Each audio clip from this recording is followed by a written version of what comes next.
The Real Tuesday Weld is a name you may or may not have heard of, or maybe just don't remember. Real Tuesday Weld, or RTW for short, is a British band led by Stephen Coates. The artist is known for a jazzy, sort of antique music, some of which you may have heard. Back in November of 2011, a music video was released on YouTube for the album The Last Werewolf. This music video, while more primitive in terms of animation, was a smash hit, sitting at 12 million views as of writing. So to say the band is unknown would be a lie, and some of the band's most popular releases, at least according to YouTube and Spotify, are related to a character made for a song back in 2007, Lord Valentine Rose. Lord Valentine Rose, or the crooner as he's sometimes referred to as, is a character used throughout multiple songs and albums from Real Tuesday Weld to tell a story. Or stories? It's complicated for a lot of reasons that we'll get into as we go along. As a quick overview before getting into anything else, I want to explain a bit about Valentine Rose. The man is a drunkard and a drug abuser. He's depicted as a troubled individual and sometimes even feels like a bit more of a homme fatale. Hell, the guy even goes on a murder spree in one music video. More on that later. Despite the very clear negative aspects of the character, the stories this guy has been in are interesting to think about and even more interesting to listen to. If there's one thing the guy has, it's pipes. Artists who can fucking sing versus artists who can't sing for fucking. We know you think that you're the king. We know you really love to strut your thing. Oh, baby, here's the thing. 2007, and the Real Tuesday Weld has made a new upload. It's a music video for the upcoming album, I, Lucifer. The title of the song is The Show Must Go On, and it follows Valentine and his band singing as a storm hits the ship they're aboard, slowly breaking the boat in half and bringing all of the passengers to their demise. Or does it? The music video feels almost dreamlike at times. The guy playing the piano is some sort of alien or Cthulhu creature, beamed up by their mothership as the boat is on its last legs.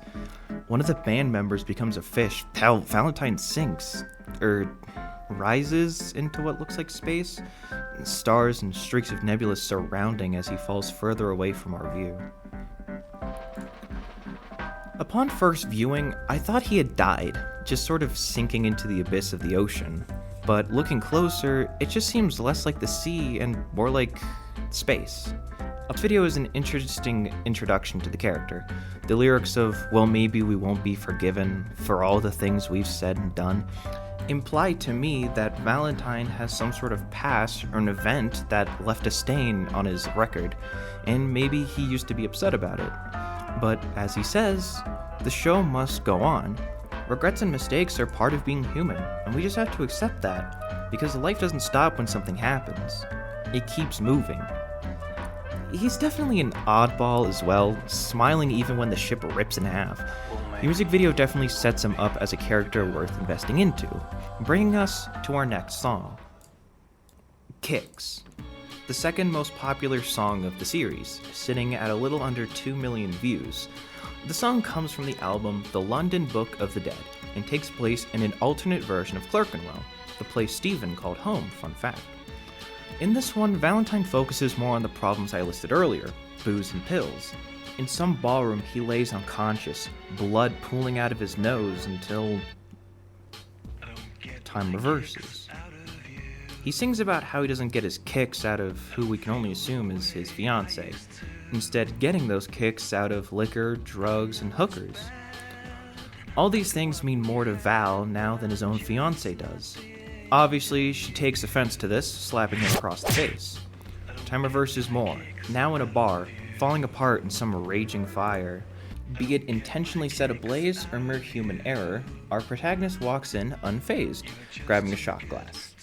He seems to focus more on how the liquid looks in the light rather than the image of his love depicted on the glass itself, finding more of that kick in the alcohol, like he says. Floating down the streets of Clerkenwell, he assumedly makes his way to that ballroom, where he seems to be having his wedding. As seen by the cake and the outfit earlier, he conceives that his fiancée used to be a god to him, that she'd given him wings, and so he flew. Flew into the sky, into space, right before time goes forward again, and Valentine lays on that floor again. The screen pans out, and he sings one last time before cutting to black. For this one, the time reversal is very clear, but also makes it a bit more confusing when paying attention to it.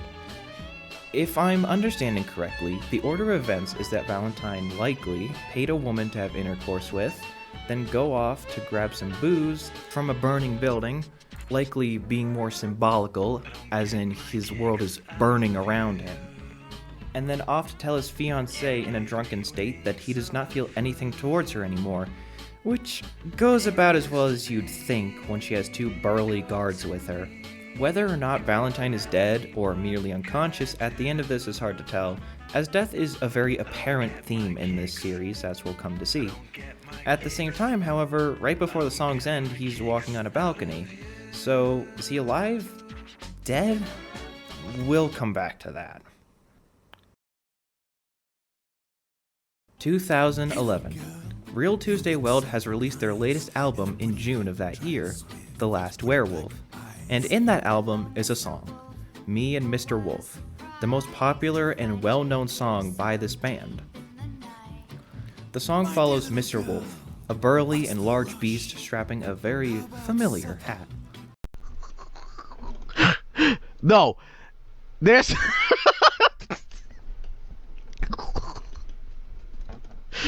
Oh, shut up.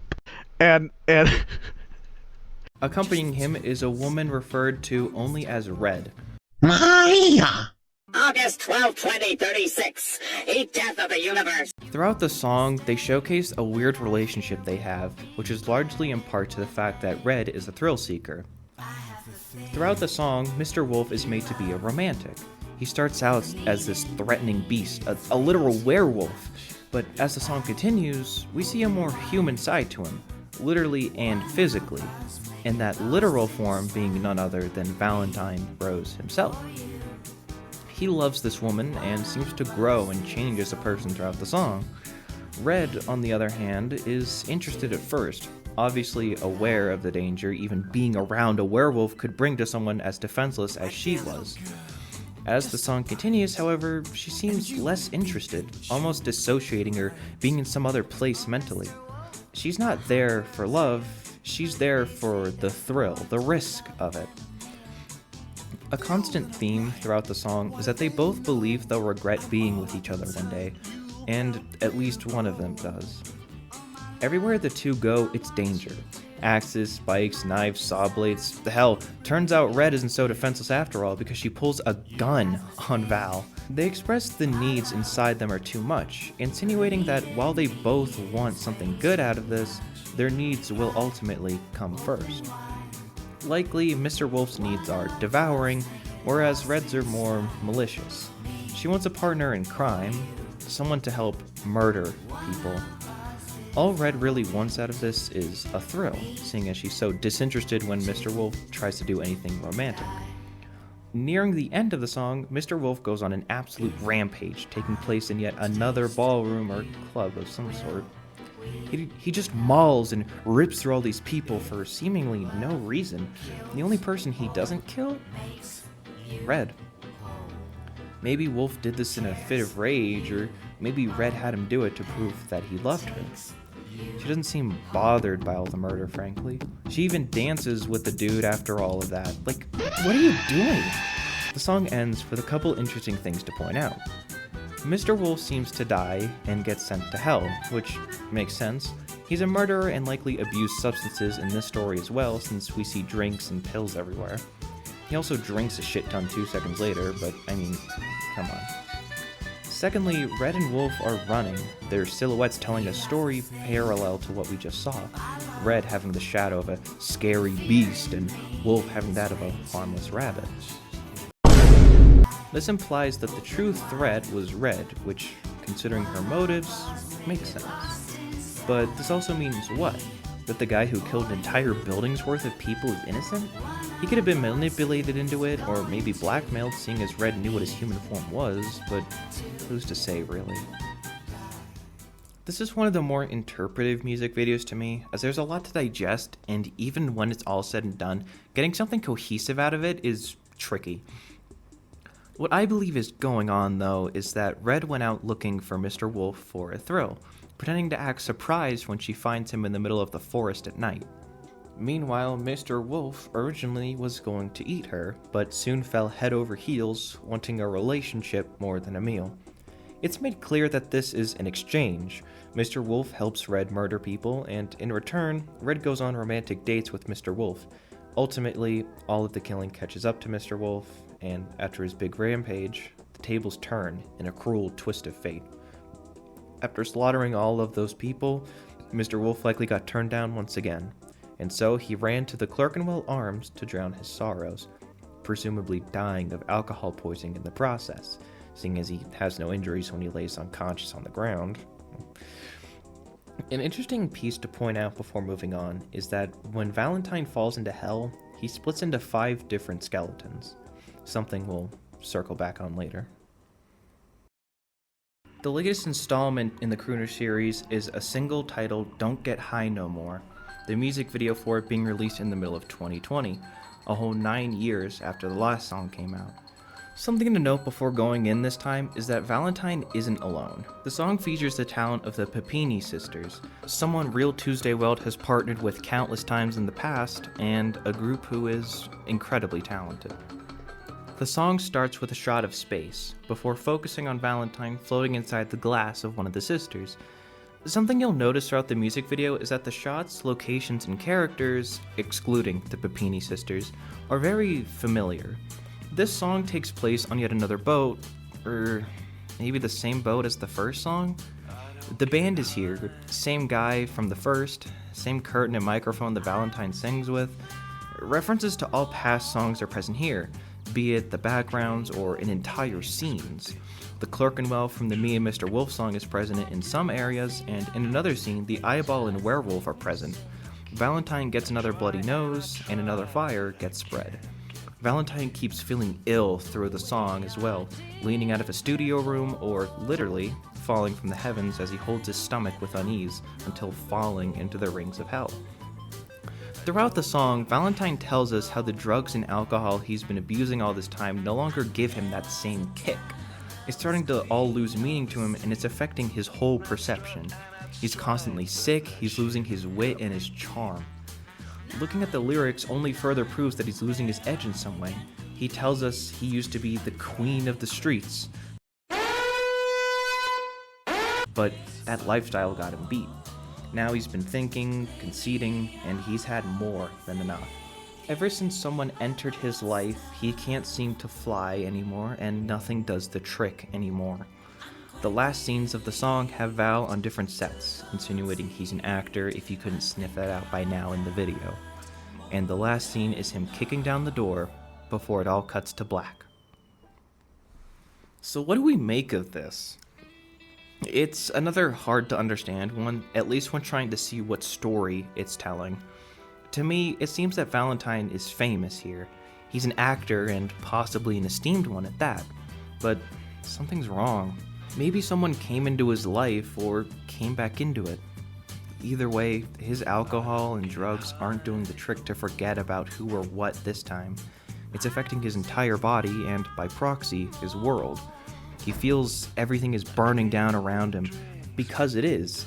Sets are burning, and he keeps stumbling over sets and drinking in the middle of filming, all just to get his head back together. He's falling from grace and riches down into his own personal hell. On the plus side, he doesn't die in this one, but if this really is the same boat from the first video, he might? This series so far is incredibly confusing to follow, but I have some things that might help make it more cohesive. Alright, it's like 12 a.m. right now, and I'm looking through footage, and I realized that the arcades section in Don't Get High No More is probably something worth actually looking into, along with some of the lyrics. just because when he walks into the eyeball, which could signify like being viewed, since in that song he's like sort of like an actor, like being viewed, like being popular gave him power. And then in the other half, when he drank the alcohol and he turned back from werewolf to human, it signified that he like started falling from grace, since he also fell into fire, like, you know. So there's probably something there, especially considering that the lyrics keep saying that he just doesn't give a fuck anymore. It could be something with that. It's always hard to tell with this stuff, because genuinely anytime someone has a theory about the Crooner series, Stephen Coates will just go, cool. It could just be a big like clusterfuck where like there is no story, but you know, that defeats the purpose of the video, and also that would be really stupid. Back to the scripted part.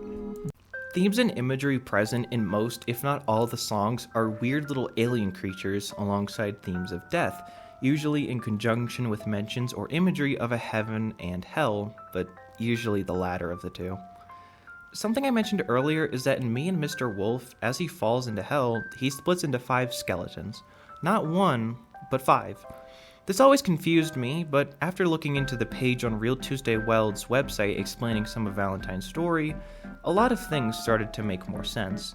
The brief overviews he gives on each song asks if each one was a dream or nightmare, all except for the last one, Don't Get High No More, which is interesting, meaning this one is either the beginning or the end.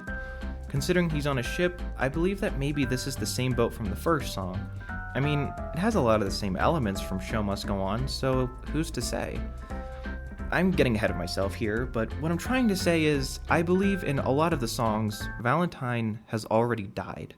He's being sent through the circles of hell to face his demons in different stories, having to go through his own personal hell, being sent to alternate realities or fake worlds where the same pattern ensues.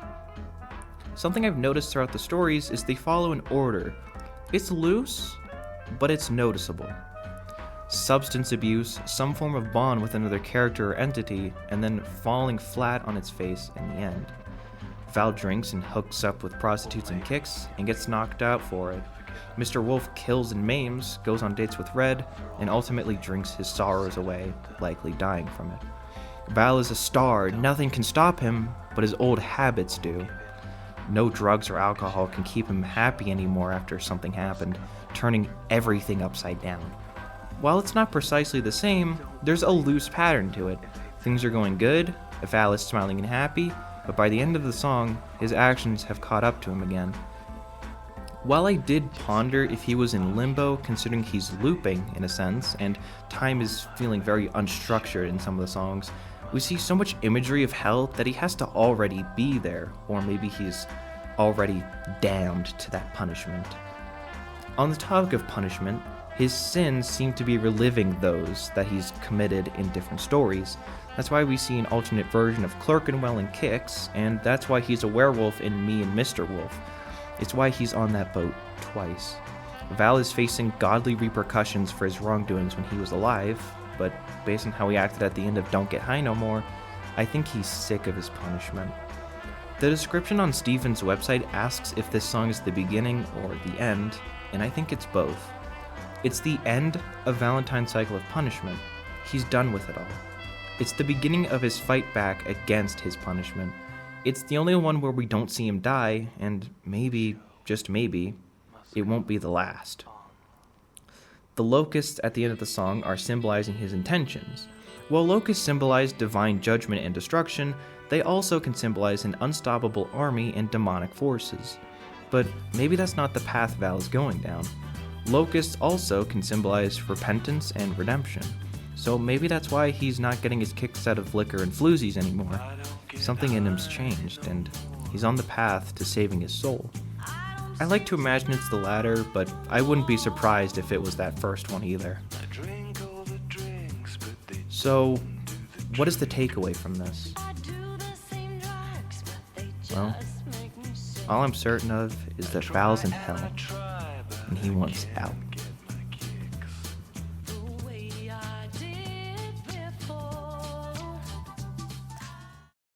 Wait, before you go to the next video, I need to tell you that you didn't like and subscribe yet. You didn't hit that notification bell like Hello Neighbor. So I put a lot of work into this video, so it would really make me happy if you would do those things for me. Just